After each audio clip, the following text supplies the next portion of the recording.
లింగం యాదవ్ గారు చెప్పండి, ఇప్పుడు పని దినాలు పెరిగాయి, ఉపాధి కూలీల దగ్గర నుంచి అంటే పథకంతో లబ్ధి పొందుతున్నటువంటి వాళ్ళు ఎక్కడా కూడా ఇది బాలేదని చెప్పినటువంటి పరిస్థితి లేదు. ముఖ్యంగా ప్రతిపక్షాలు ఒక పేరు పట్ల తప్ప ఈ మార్చినటువంటి ఈ చట్టానికి సంబంధించి జీరాంజీకి సంబంధించి ఉపాధి హామీకి సంబంధించి అసలు ఎక్కడా ఇబ్బంది లేదు, మీకున్న ఇబ్బంది అంతా పేరు మార్పు వల్లనే, పేరు మార్చినందుకే అనేది.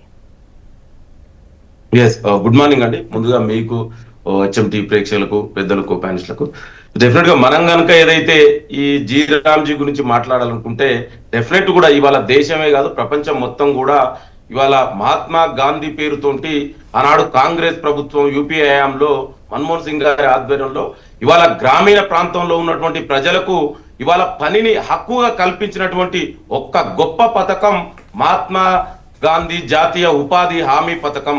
కానీ ఇవాళ బీజేపీ నాయకులు నరేంద్ర మోడీ వచ్చిన తర్వాత అంటే నరేంద్ర మోడీ బయటి విదేశాలకు వెళ్ళినప్పుడు మాత్రం మహాత్మా గాంధీని చాలా గొప్పగా పొగుడుతాడు. మనందరం కూడా చూసింది ఎక్కడ విదేశాల పర్యటనకు వెళ్ళినా కూడా. కానీ ఈ దేశంలో జరుగుతుంది ఏంటంటే గాంధీని ఆనాడు గాడ్సే చంపితే మరొకసారి ఇవాళ బీజేపీ ఆర్ఎస్ఎస్ నాయకులు గాంధీ ఆత్మని మళ్ళా ఇవాళ మరొకసారి చంపడం అనేది జరిగింది. చాలా స్పష్టంగా మనకు కనబడుతుంది.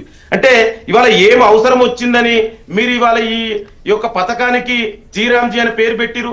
ఇంకొకటి ఇది పేరు మార్పే కాదండి, ఇంతకుముందుకే బీజేపీ నాయకులు చెప్తున్నారు ఇది ఒక పేరు మార్పే. వాళ్ళకు కావలసింది గాడ్సే వారసులు కాబట్టి వాళ్ళది జీరాంజీ అని పెట్టుకుంటారు. ఎందుకంటే మహారాష్ట్రలో మీ అందరికి తెలుసు నాథురామ్ గాడ్సేని రామ్జీ అని పిలుస్తారు. మరి తెలియని వాళ్ళకి నేనేం చెప్పలేను, కానీ అది చాలా మందికి ఎవరికైనా అవగాహన ఉన్న వాళ్ళకు గాడ్సేని మహారాష్ట్రలో ఏమని పిలుస్తారని చాలా స్పష్టంగా తెలుసు. అయితే ఇవాళ ఇక్కడ ఒకటి స్పష్టంగా మనం అర్థం చేసుకోవాల్సింది ఏంటంటే గతంలో ఉపాధి హామీ పథకం అనేది హక్కుగా ఉండేది, కానీ ఇవాళ కేంద్ర దయాదాక్షిణ్యాల మీద ఆధారపడింది. గతంలో 100 రోజులు అనేది అది రైట్, ఫండమెంటల్ రైట్ లెక్క ఒక రైట్ ఇచ్చేది. ఎవరికైనా పని కావాలనుకుంటే అప్లై చేసుకున్న విత్ ఇన్ ఫ్యామిలీకి 15 days లో పని కల్పించేది. ఇవాళ అలాంటి హక్కు లేదు. ఇవాళ కేంద్రం భిక్షగా ఇవాళ ఉపాధి హామీ పథకం అనేది మారింది. రెండోది, గతంలో కేంద్రమే 100% నిధులు ఇచ్చేది, కానీ ఇవాళ ఏం జరిగింది 60-40 అంటే 60% కేంద్ర నిధులు 40% రాష్ట్రమే ఆ నిధులు భరించాలి. దీని ద్వారా మనం అర్థం చేసుకోవాలి ఏం జరగబోతుంది. ఇప్పటికే రాష్ట్రాల పైన సెస్ల పేరు మీద, సర్చార్జీల పేరు మీద ఇవాళ కేంద్రము రాష్ట్రాల ఆదాయానికి గండి కొడుతుంది. మరి ఇట్లాంటి టైంలో మళ్ళా రాష్ట్రాల మీద ఈ 40% అంటే రాష్ట్రాల మీద భారం పడుతుంది. తద్వారా కేంద్రము ఈ యొక్క సంక్షేమ పథకాలని స్లోగా తొలగించాలనే కుట్ర జరుగుతుంది. ఇది మనం అర్థం చేసుకోవాలి. రెండోది, గతంలో ఎక్కడ ఏ పంచాయతీలైనా కూడా వాళ్ళే డిసైడ్ చేసుకునేది ఏ విలేజ్ లో మనం ఏ పని చేసుకోవాలి, ఏ దాన్ని మనం ఫస్ట్ ప్రియారిటీ ఇవ్వాలి. కానీ ఇవాళ ఏం జరుగుతుంది, కేంద్రం ఢిల్లీలో ఉన్నటువంటి నరేంద్ర మోడీ వాళ్ళు డిసైడ్ చేస్తారు. ఇవాళ ఏం తెలుసండి, ఫర్ ఎగ్జాంపుల్ నేను ఒక విలేజ్ చెప్తా. మా విలేజ్ ఉంది నల్గొండ జిల్లాలో. మా నల్గొండ జిల్లాలో మా విలేజ్ లో వెలిమినేట్లో ఏం డిసైడ్ చేయాలనేది నా కేంద్రం ఢిల్లీలో ఉన్నటువంటి నరేంద్ర మోడీ గారికి ఏం తెలుసండి. అక్కడ ఉన్నటువంటి మా పంచాయతీ పాలక వర్గానికి వాళ్లకు దాని మీద స్పష్టమైన అవగాహన ఉంటది. కానీ ఇవాళ అది కాకుండా కేంద్రమే డిసైడ్ చేస్తుందట. ఇంకొకటి వీళ్ళు మాట్లాడుతున్నారు గతంలో 100 రోజులు ఉండేది, మేము 125 days కంటున్నారు. ఇప్పటి వరకు జ్యోత్స్నా గారు మీరు ఒకసారి చూడండి, నరేంద్ర మోడీ ప్రధాని అయిన తర్వాత 2014 నుంచి ఇప్పటి వరకు యావరేజ్ గా ఉపాధి హామీ పథకం అమలైంది 50 days దాటలేదండి. మరి వీళ్ళు 50 days నే 11 సంవత్సరాలుగా కేంద్రంలో అధికారంలో ఉన్నటువంటి నరేంద్ర మోడీ 100 రోజులు కలిపేయలేదు. వీళ్ళు 125 days ఎట్లా ఇస్తారండి? అంటే మనం అర్థం చేసుకోవచ్చు వీళ్ళు దీని పేరు మీద ఏం జరగబోతుందంటే సంక్షేమ పథకాలకు కోత పెడుతుర్రు. అదే వీళ్ళ ఉద్దేశం తప్ప నిజంగా వీళ్ళకి ఎక్కడ కూడా ఇవాళ ఏదో దీని మీద ప్రేమ ఉన్నట్టు. అంటే లింగం యాదవ్ గారు, ఈ ఉపాధి హామీ పథకానికి సంబంధించి అంటే గతంలో అన్ని పనులకు ఇది వర్తింపజేసే వాళ్ళు కాదు, కొన్ని పర్టికులర్ గా ఉండేవి. బట్ ఇప్పుడు ముఖ్యంగా రిక్విజిషన్స్ ను బట్టి ఈ పనులను విస్తరించేటువంటి వెసులుబాటు కూడా ఈ చట్టం ప్రకారం ఉంది. సో దాంతో మరిన్ని పనులు చేసుకోవచ్చు, దాంతో ఉపాధి పనులు పెరుగుతాయి అని చెప్పేసి కూడా అంటున్నారు. అండి అసలు ఉన్న పనులకే నేను అదే చెప్తున్నాండి, వీళ్ళు ఉన్నదానికే ఇవ్వట్లేదు, మళ్ళీ కొత్తగా ఎక్కడ ఇస్తారండి?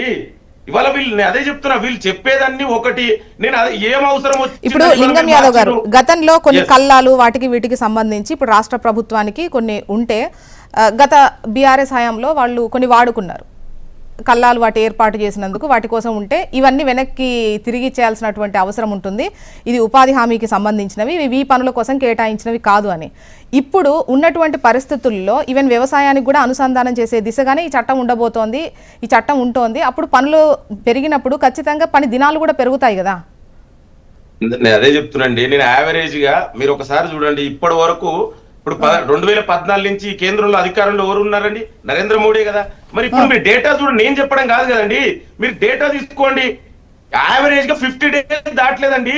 వీళ్ళు ఇంకొకటి బడ్జెట్ లో కూడా గతంలో మేము కాంగ్రెస్ ప్రభుత్వంలో ఉన్నప్పుడు ఉపాధి హామీ పథకానికి 4% గా నిధులు ఇస్తే వీళ్ళు ఇవాళ 1.5 నిధులు ఇస్తున్నారు. అంటే క్రమంగా దీన్ని తలగుచ్చే కుట్ర ఇదొకటే కాదండి. మీరు మొన్ననే చూసిరు, ఇవాళ కార్మికులకు వ్యతిరేకంగా ఇవాళ లేబర్ కోడ్స్ తీసుకొచ్చి కార్మికులను మోసం చేస్తున్నారు. గతంలో రైతులకు వ్యతిరేకంగా రైతు నల్ల చట్టాలు తీసుకొచ్చి దాన్ని మోసం చేస్తున్నారు. ఇవాళ మళ్ళా ఉపాధి హామీ చట్టం ఇవాళ దీంట్లో ఎవరు లబ్ధి పొందుతున్నారండి? ప్రధానంగా ఎస్సీ, ఎస్టీ, బీసీ అణగారిన వర్గాలైనటువంటి ప్రజలు దీని మీద ఇవాళ వాళ్ళకు ఒక హక్కుగా ఉన్నటువంటి ఉపాధి హామీ పథకాన్ని ఇవాళ భిక్షగా మారించిరండి. మీరు చూడండి, గతంలో హక్కు ఉండేది, ఇవాళ హక్కు లేదు. ఇంకొకటి, ఎక్కడ కూడా 100 ఒకే గతంలో ఏ విలేజ్ ఎక్కడ అడిగినా కూడా ఎవరైనా ఒక కుటుంబంలో మాకు పని కావాలంటే 15 days లో వాళ్ళు పని కల్పించాలి, అది కంపల్సరీ. ఇప్పుడు ఇవాళ రైతు లేదంటున్నా నేను, ఇవాళ అది లేదు. ఒకసారి ఇక్కడ ఇస్తారట, వాళ్ళు డిసైడ్ చేస్తారట ఎక్కడ పనులు చేయాలి, ఎక్కడ ఏం చేయాలనేది కేంద్రంలో ఉన్నటువంటి వాళ్ళకేం తెలుసండి. వీళ్ళు మాట్లాడితే ఇప్పుడు కోఆపరేటివ్ ఫెడరలిజం అంటారు. అసలు లింగం యాదవ్ గారు అంటే మీరు అంటున్నారు, కానీ అంటే తీసుకుంటే చివరిగా మీ సమాధానం తీసుకుంటా ఈ టాపిక్ పైన. అంటే లింగం యాదవ్ గారు, ఇక్కడ ఉపాధి కూలీల నుంచి లబ్ధి పొందుతున్న వాళ్ళ నుంచి వ్యతిరేకత లేదు, ఓన్లీ ప్రతిపక్షాల నుంచే ఈ వ్యతిరేకత వస్తోంది అనేదే వాళ్ళు మాట్లాడుతున్నటువంటి విషయం. ఎక్కడా కూడా ఉపాధి హామీ పొందుదాము అనుకున్నటువంటి వాళ్ళు ఇది కరెక్ట్ లేదు అని వాళ్ళు ఎక్కడ అడగట్లేదు అనేది అటు బీజేపీ చెబుతున్న మాట.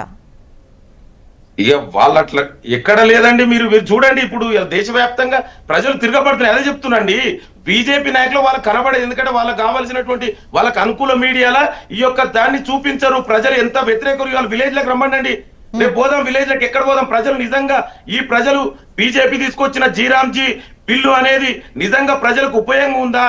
వాళ్ళకి హక్కుగా ఉన్న ఎవరైనా మీరు చెప్పండి జోష్న గారు, హక్కుగా ఉన్నదాన్ని భిక్షగా మారుస్తే ఎవరైనా హర్షిస్తారా? అంత సింపుల్. ఇంకా దానికి పోదాం, ఏ విలేజ్ కైనా పోదాం.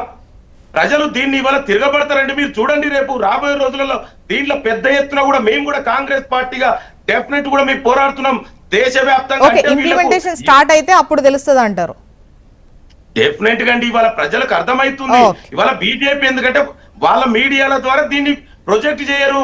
ఇవాళ మీరు లేబర్ కోడ్స్ కి ఏ విధంగా వ్యతిరేకత వస్తుంది అంటే వీళ్ళు ఓవరాల్ గా సంక్షేమ పథకాలకే కోత పెడుతురండి. సంక్షేమ క్యాపిటలిస్ట్ అనుకూల ప్రభుత్వం కదా. శ్రీనివాస్ గారు ఇప్పుడు చెప్పండి, కూడా దోష పెట్టాలనే వాళ్ళు దాంట్లో ఉన్నటువంటి చిత్తశుద్ధి ప్రజల మీద లేదు. మీరు నిజంగా ఎందుకు హక్కుగా ఉన్నదాన్ని భిక్షగా మార్చి సమాధానం చెప్పండి.